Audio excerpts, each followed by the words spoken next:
Hello friends, welcome back and we are again presenting before you the special initiative on environment and ecology for civil services preliminary 2017 and this is the postmortem on insights special issues on current affairs and this is hit list topics and the topic is IUCN Kyoto Protocol and Bird Life International. We are going to know all the three things in detail.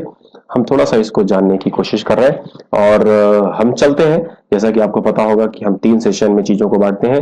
पहला session जो होगा हमारा वो किसका होगा, question session. दूसरा session जो होगा वो हमारा टॉपिक पे हम एनालिसिस करेंगे और तीसरा सेशन में हम ये जो क्वेश्चन है इसका आंसर देखेंगे। ठीक है, तो ये 3 चीजें हम करने जा रहे हैं and let us start. The clean development mechanism. The question number 1 is the clean development mechanism was started under Kyoto Protocol, Paris Convention, Doha Amendment to Protocol, Kyoto Protocol and Nagoya Protocol. Which convention restricts persistent organic pollutants? Stockholm Convention, Basel Convention, Rotterdam Convention, Cartagena Protocol. Next question. Consider the following statements. The International Union for Conservation of Nature is an international organization working in the field of nature conservation and sustainable use of natural resources. IUCN के बारे में पूछ रहा है कि ये organisation है किस फील्ड में काम करता है, nature conservation and sustainable use of nature resources, इसमें काम करता है कि नहीं करता। It was also known as world conservation union, इसे वर्ल्ड कंजर्वेशन यूनियन भी जाना जाता था। And headquarters are in Gland, Switzerland. Headquarters is होना चाहिए, कोई बात नहीं है। तो ये ग्लैंड स्विट्जरलैंड में है या नहीं है, कौन सा स्टेटमेंट सही है, इसको थोड़ा सा क्वेश्चन गलत हो गया है यहाँ पे। ये ओनली 2 और बोथ 1 एंड 2 की जगह आप ओनली 1 एंड 2 रखिए एंड इसकी जगह आप लिख दीजिए ऑल 1 2 एंड 3। ठीक है, तो ये ऑप्शन आपको देखना है कौन कौन सा होगा। Consider the following statement. Bird life international is the official red list authority for birds for the international union for conservation of nature.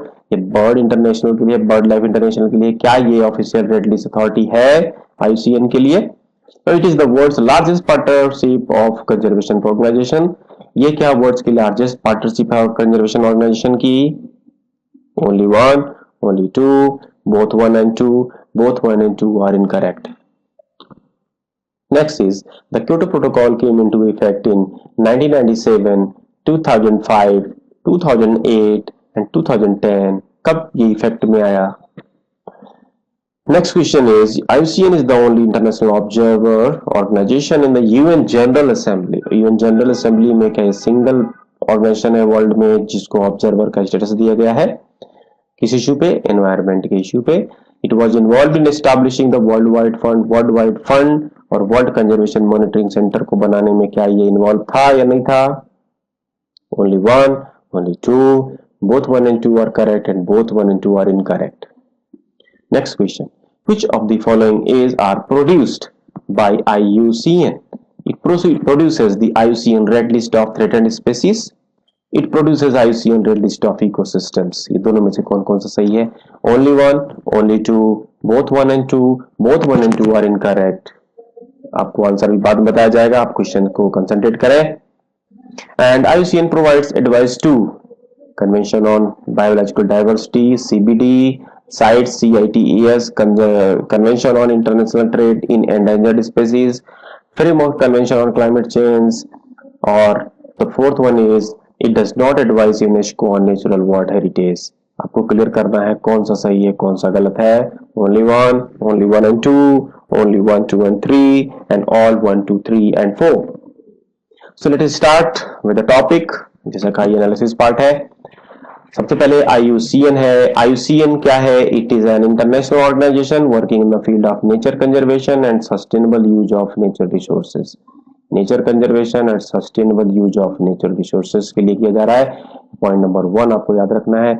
It was established in 1941 Point number 2, its headquarter is in Gland, Switzerland. Point number 3, and it is involved in data gathering, analysis, research, field projects, advocacy, lobbying, and education.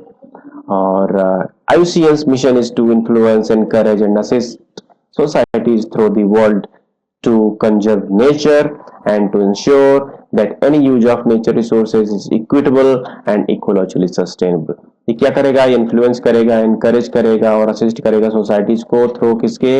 Conservation nature के, world conservation nature करेगा और ensure करेगा कि जो resources वो equitable distribution हो और ecologically sustainable हो। इसके साथ ही साथ क्या ये बात करता है कि over the past decade IUCN has widened its focus beyond conservation of ecology and now incorporates issues related to gender equality, poverty alleviation and sustainable business in its project। ये अब एनवायरमेंट के अलावा, बायोडाइवर्सिटी के अलावा और भी बातें करने लगा है, जैसे जेंडर इक्वालिटी है, पॉवर्टी एलिविएशन है और sustainable business in its projects. Unlike other international NGOs, IUCN does not itself aim to mobilize the public in support of nature conservation। Public को डायरेक्ट सपोर्ट नहीं करता है, बल्कि क्या करता है ये गवर्नमेंट को, बिजनेसेस को एंड अदर स्टेक होल्डर्स जो है इनको अपील करता है। तो इस पॉइंट को भी आपको याद रखना है। IUCN has observer and consultative status at United Nations। United Nations पे इसको ऑब्जर्वर का स्टेटस दिया गया है। कहां पे दिया गया है? यूएन जनरल असेंबली में।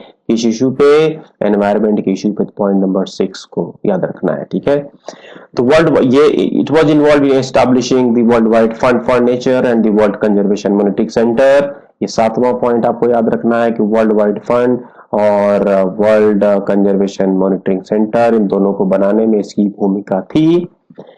And IUCN provides advice to international convention such as CBD को एडवाइस देता है, साइट्स को एडवाइस देता है, framework convention on climate change को देता है, UNFCCC को देता है, and it advises UNESCO on natural world heritage. ये यूनेस्को का जो नेचुरल वर्ल्ड प्रोग्राम है, वर्ल्ड हेरिटेज प्रोग्राम है, उस पे भी ये एडवाइस करता है। तो ये पॉइंट भी आपको याद रखना है, that is point number 8। And it produces the IUCN Red List of Threatened Species and IUCN Red List of Ecosystems। ये क्या क्या करता है? IUCN Red List of Threatened Species बनाता है और IUCN की Red List of Ecosystem को भी बनाता है, that is point number 9। ठीक है। So next is BirdLife International। BirdLife International, formerly the International Council for Bird Preservation, is a global partnership of conservation organization। ये BirdLife International क्या है? is a global partnership of conservation organization। और ये क्या करता है? ये कंजर्व किसकी बात करता है? बर्ड्स के लिए, उनके हैबिटेट के लिए एंड ग्लोबल बायोडाइवर्सिटी के लिए। And it is working with people towards sustainability in the use of natural resources। Now it is the world's largest partnership for conservation organization। कितने मेंबर है इसमें? 120 मेंबर है। लार्जेस्ट पार्टनरशिप है world conservation organization, ठीक है ना। Bird life international has conservation work programme in the following regions. कि कौन कौन से क्षेत्र में करता है? अफ्रीका में करता है, अमेरिका में करता है, एशिया में करता है, यूरोप में करता है, सेंट्रल एशिया में करता है, मिडिल ईस्ट एंड पैसिफिक में भी करता है। कहां नहीं करता भाई? सब जगह तो करता ही है फिर ये। तो bird life international is the official red list authority. Official red list authority है बर्ड्स के नाम पे। IUCN को अगर कोई लिस्ट बनानी होती है बर्ड्स के नाम पे तो उसकी ऑफिशियल अथॉरिटी कौन है? Bird life international. Bird life has 9 programmes, ये याद रखना है, 9 प्रोग्राम्स इसके अंडर में है, जिसमें से कुछ इंपॉर्टेंट हैं, जैसा कि the sea bird and marine programme, migratory birds and flyways programme, the climate change programme and the important bird and biodiversity areas programme. इतने प्रोग्राम को ये असिस्ट करता है। Now Kyoto protocol. Kyoto protocol क्या है? ये UNFCCC, United Nation framework convention on climate change, 1992 में अर्थ summit के समय में ये बना था। तो उस समय जो UNFCCC था, जो कन्वेंशन था, इसका जो प्रोटोकॉल था उसे कहते हैं क्योटो प्रोटोकॉल। ये 1997 में बना था और इफेक्ट में कब आया था? 2005 में इफेक्ट में आ गया था। The protocol is based on the principle of common but differentiated responsibility. Differentiated responsibility का मतलब होता है कि जो डेवलप्ड और डेवलपिंग कंट्रीज हैं, ये डिफरेंट डिफरेंट इनके पास रिस्पॉन्सिबिलिटीज हैं, क्योंकि इन्होंने डिफरेंट डिफरेंट एमिशंस किए हैं। तो जहां पे डेवलप्ड कंट्रीज को ये बताया गया कि आप कंपेंसेशन दें, वहीं पे जो डेवलपिंग कंट्रीज थे इनको कोई रेस्ट्रिक्शन के ऊपर नहीं लगाया गया था। Developing countries like India have no mandatory mitigation obligation, कोई ऑब्लिगेशन इस तरीके का नहीं था क्योटो प्रोटोकॉल के अंदर में। The protocols first commitment period started in 2008 and ended in 2012। पहला कमिटमेंट पीरियड 2008 में शुरू हुआ, 2012 में खत्म हुआ, और दूसरा कमिटमेंट पीरियड जो शुरू हो रहा है 2013 से 2020 के बीच में, और 2012 में ये दोहा अमेंडमेंट के नाम से इसे जाना जाता है।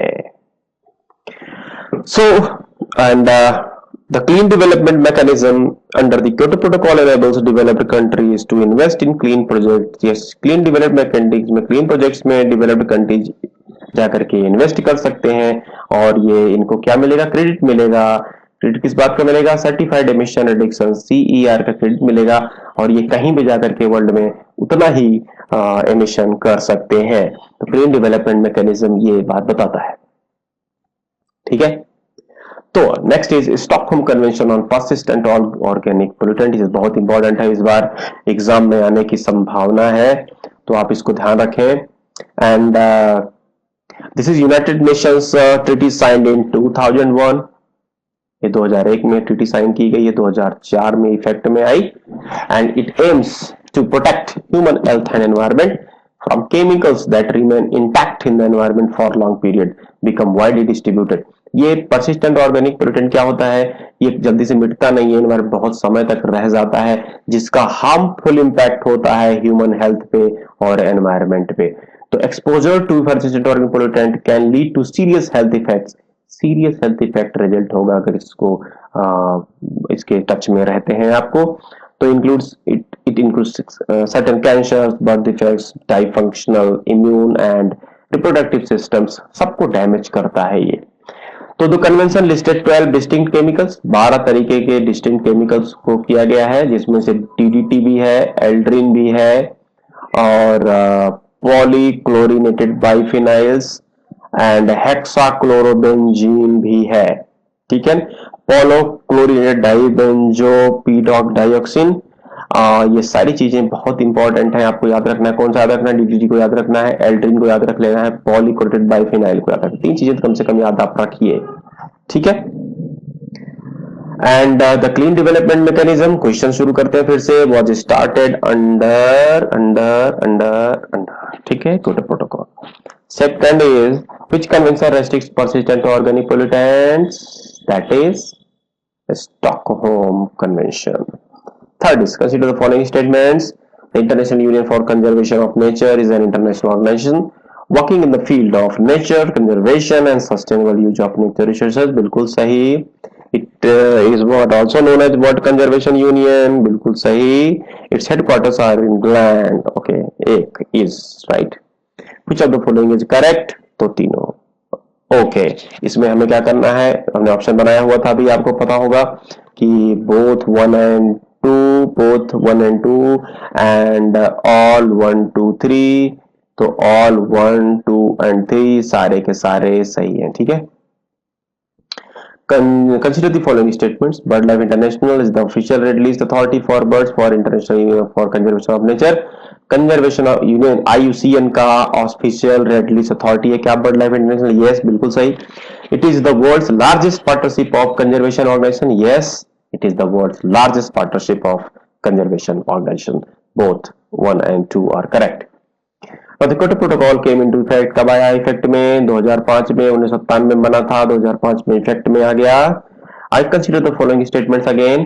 IUCN is the only international observer organization in the UN General Assembly। बिल्कुल, UN General Assembly में ऑब्जर्वर का स्टेटस दिया गया, किस फील्ड में? एनवायरमेंट की फील्ड में। और it was involved in establishing worldwide fund for nature and the world conservation monitoring centre, दोनों को बनाने में इसका योगदान था। तो both 1 and 2।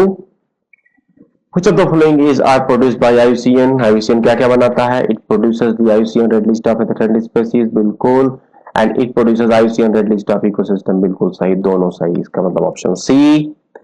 And IUCN provides advice to, किसको किसको एडवाइस देता है? कन्वेंशन ऑन बायोलॉजिकल डाइवर्सिटी, बिल्कुल सही। साइट्स को देता है, बिल्कुल सही। Framework convention on climate change, बिल्कुल सही। It does not advice UNESCO on natural है वर्ल्ड हेरिटेज, बिल्कुल गलत। इसको भी एडवाइस करता है, इसलिए ऑप्शन होगा सी। Thank you very much for watching this video, and please subscribe for complete current affairs preparation for preliminary 2017, and please visit www.stepupis.com for free test series. As you know, practice and revision is equal to success. Please आप practice कीजिए, revision कीजिए, success मिलेगा। अगर कुछ और चाहिए आपको तो स्टेप अप पे जाकर के हमारे 25 टेस्ट पेपर्स हैं फ्री ऑफ कॉस्ट, आप उसको डाउनलोड कीजिए और सॉल्व कीजिए। Thank you.